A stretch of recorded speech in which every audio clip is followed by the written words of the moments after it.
ये क्वेश्चन सबके मन में रहता है कि ऐसा कौन सा तरीका है जिससे कि हम अपने सिलेबस को जल्दी याद कर पाएं और अपने एग्जाम्स में अच्छे से अच्छे मार्क्स ला पाएं। तो दोस्तों, क्यों ना इस क्वेश्चन का जवाब उन्हीं लोगों से पूछा जाए जो पढ़ाई में काफ़ी अच्छे हैं और जिन्होंने सबसे डिफ़िकल्ट एग्ज़ाम्स क्लियर किए हैं। तो सबसे पहले हम देखेंगे कैल न्यूपोर्ट को कि वो इस बारे में क्या कहते हैं। कैल अपनी book how to become a student में बोलते हैं कि डोंट रीड एवरीथिंग, मतलब सिलेबस का हर चीज़ पढ़ने मत बैठ जाओ।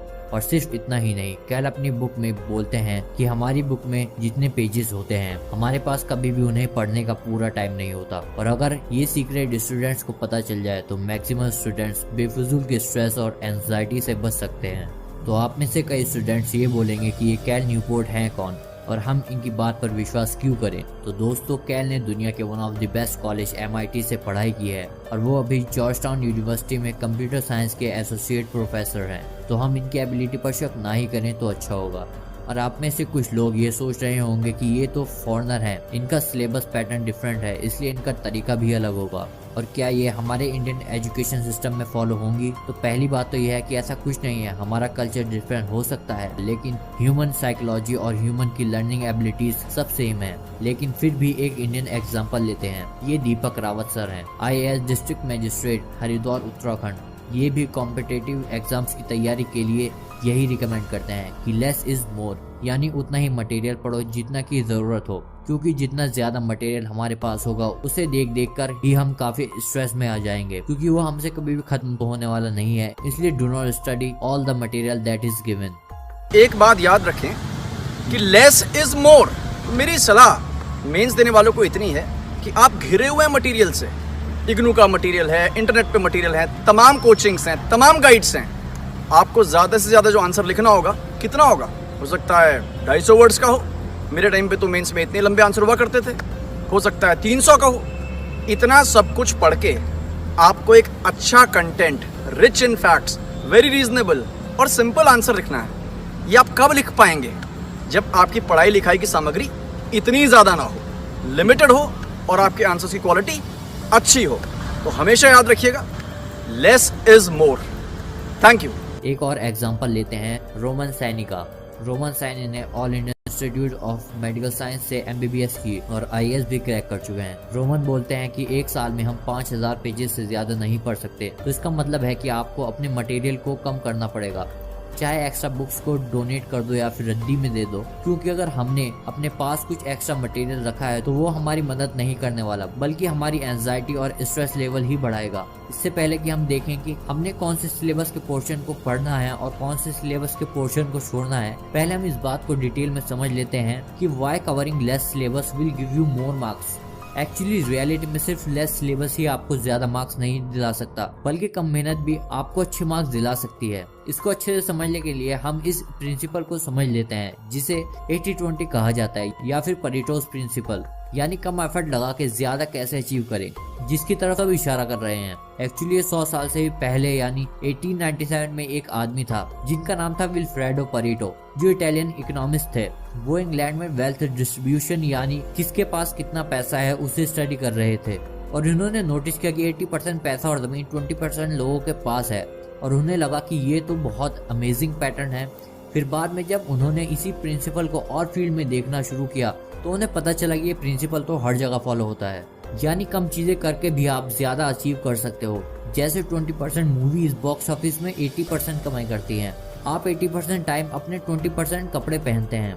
80% लोगों को डिक्शनरी के सिर्फ 20% शब्द आते हैं, और एक्चुअली में यही रिक्वायर्ड है।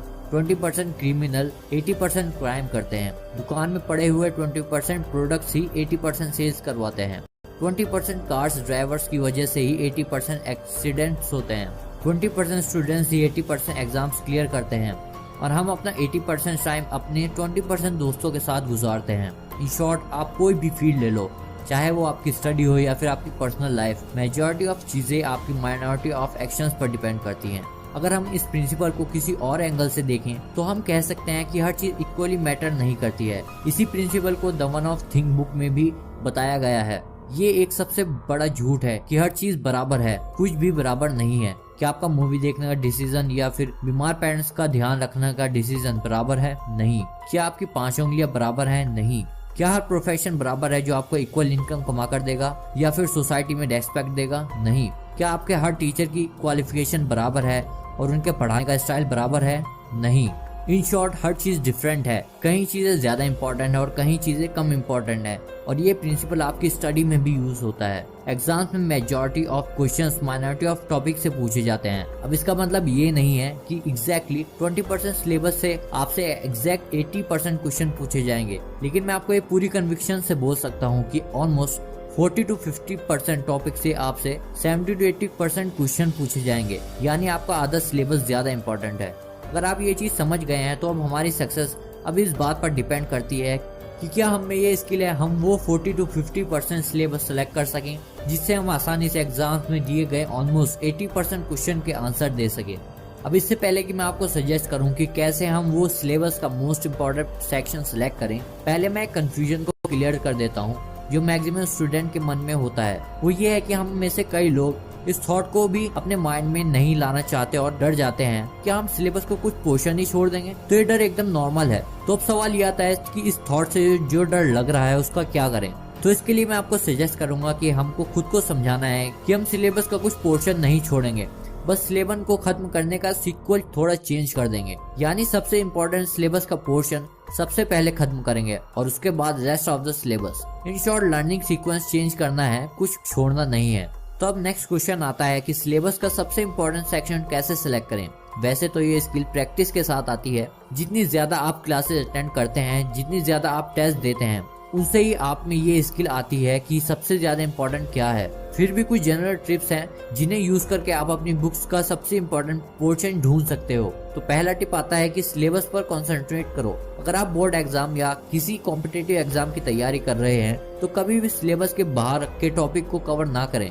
अब हम में से कई लोग ये कहेंगे कि आउट ऑफ सिलेबस भी क्वेश्चन पूछे जाते हैं। तो इसके लिए आंसर है कि अगर आते भी हैं तो हमने उस पोर्शन को कंसंट्रेट करना है जहाँ से ज्यादा क्वेश्चन पूछे जाते हैं, ना कि उस पोर्शन पर जहाँ से 3 साल में एक बार कोई क्वेश्चन पूछा गया है। अगर हमने डिफाइंड सिलेबस को खत्म करने से पहले ही आउट ऑफ सिलेबस चीज कर देते हैं तो वो एग्जाम पॉइंट ऑफ व्यू से कम्प्लीटली यूजलेस है और हम अपने कॉम्पिटिटर से एग्जाम होने से पहले ही पीछे हो चुके हैं। नेक्स्ट टिप आता है कि अपने लास्ट ईयर के क्वेश्चंस करें। ये सबसे बड़ा फीडबैक है जो आप ले सकते हो अपने एग्जाम्स का सबसे इम्पोर्टेंट पोर्शन ढूंढने के लिए। आपकी जजमेंट गलत हो सकती है कि किस सब्जेक्ट का सबसे इम्पोर्टेंट कौन सा है, लेकिन अगर आप हर एक टॉपिक या चैप्टर खत्म होने के साथ साथ उस टॉपिक के लास्ट 10 इयर्स के क्वेश्चंस करते हो तो एक पैटर्न ढूंढ लोगे और आपको एग्जैक्टली पता चल जाएगा कि सिलेबस का इम्पोर्टेंट पार्ट कौन सा है जिससे क्वेश्चन पूछे जा रहे हैं। अब अगर आप बोर्ड या कॉम्पिटिटिव एग्जाम की तैयारी कर रहे हैं तो लास्ट ईयर्स के क्वेश्चन जो पहले से ही चैप्टर वाइज दिए गए हैं उन्हें मार्केट से खरीद सकते हैं या ऑनलाइन डाउनलोड कर सकते हैं। और अगर आप स्कूल में हो तो लाइब्रेरी से या अपने सीनियर से क्वेश्चन पेपर मांग सकते हो और इन्हें चैप्टर वाइज कैटेगराइज करके तैयारी कर सकते हो। नेक्स्ट टिप आती है कि स्कूल टेस्ट को दो। हमारे टीचर या प्रोफेसर जिन्हें बहुत सालों का एक्सपीरियंस है ये जानते हैं कि सिलेबस का सबसे इम्पोर्टेंट पार्ट कौन सा है। इसलिए जब हम स्कूल टेस्ट या कॉलेज टेस्ट देते हैं तो उसमें आपको सिलेबस के इम्पोर्टेंट क्वेश्चन ही मिलेंगे। नेक्स्ट आता है कि एक अच्छे इंस्टीट्यूट की मॉक टेस्ट ज्वाइन करें। अगर हम किसी कॉम्पिटिटिव एग्जाम की तैयारी कर रहे हैं तो अपनी फील्ड के पिछले 5-10 साल के टॉपर के इंटरव्यू पढ़ें। हमें पता चल जाएगा कि टॉपर ने कौन से इंस्टीट्यूट से मॉक टेस्ट दिए हैं। बस हमें भी उन्हीं इंस्टीट्यूट के मॉक टेस्ट देने हैं। मॉक टेस्ट आपका फाइनल एग्जाम नहीं है, इसलिए आपका सिलेबस खत्म नहीं भी है तो भी आपको मॉक टेस्ट देने हैं और घर आकर उन्हें एनालाइज करना है कि किस टॉपिक से ज्यादा क्वेश्चन पूछे जा रहे हैं। अगर हम अच्छे इंस्टीट्यूट के मॉक टेस्ट देने जा रहे हैं तो बहुत ज्यादा चांसेस हैं कि हम उन्हें सॉल्व करने के लिए सबसे ज्यादा इंपॉर्टेंट सेक्शन को ही प्रिपेयर कर रहे होंगे। तो दोस्तों, इस वीडियो में हमने देखा कि हर चीज इक्वली इम्पोर्टेंस नहीं रखती है, ना ही आपका हर चैप्टर और ना ही उस चैप्टर का हर एक टॉपिक। बस हमने सबसे ज्यादा इम्पोर्टेंट चीज को पहले खत्म करना है और उसके बाद एक्स्ट्रा टॉपिक या सिलेबस का पार्ट करना है, क्योंकि 80-20 प्रिंसिपल यही कहता है कि मेजॉरिटी ऑफ रिजल्ट्स आपको माइनॉरिटी ऑफ टास्क करने पर ही मिलेंगे। और फिर हमने अपने सिलेबस का सबसे इम्पोर्टेंट पार्ट जानने के लिए 4 मेथड्स देखे थे, जिसमें पहला था कि अपने सिलेबस से एक्स्ट्रा पोर्शन को तब तक ना छुएं जब तक आपने एक बार पूरा सिलेबस खत्म ना कर दिया हो और एक बार रिवीजन कर लिया हो। वैसे मेरे ओपिनियन में कुछ एक्स्ट्रा ना करें तो उससे बेटर है वो टाइम दोबारा रिवीजन या मॉक टेस्ट देने में इन्वेस्ट करें। हमने दूसरा मेथड किया था कि लास्ट ईयर के क्वेश्चंस तो आपको करने ही पड़ेंगे। ये सबसे बड़ा कंपास है कि आप अपने गोल की तरफ एफर्ट कर रहे हैं या किसी यूजलेस डायरेक्शन में। हमने तीसरा मेथड देखा था कि स्कूल टेस्ट या इंस्टीट्यूट के कॉलेज टेस्ट देकर भी आपको आइडिया मिल जाता है कि सिलेबस का सबसे इम्पोर्टेंट पोर्शन कौन सा है। फोर्थ मेथड था कि आप लास्ट ईयर के टॉपर्स के इंटरव्यू देखें, और अगर किसी पर्टिकुलर इंस्टीट्यूट से काफी सारे टॉपर्स ने मॉक टेस्ट दिए हैं तो हमें भी उसी इंस्टीट्यूट के मॉक टेस्ट देने हैं, और मॉक टेस्ट देने के लिए हमें सिलेबस खत्म करने की वेट नहीं करना है। फाइनली इस वीडियो का मकसद ये नहीं है कि आप अपना सिलेबस छोड़ दें, बल्कि ये है कि सबसे पहले उन टॉपिक पर फोकस करें जिससे सबसे ज्यादा क्वेश्चन पूछे जाते हैं। और एक बात, अगर आप उन पोर्शन को खत्म कर देते हैं तो अब आप बाकी पोर्शन पर फोकस कर सकते हो।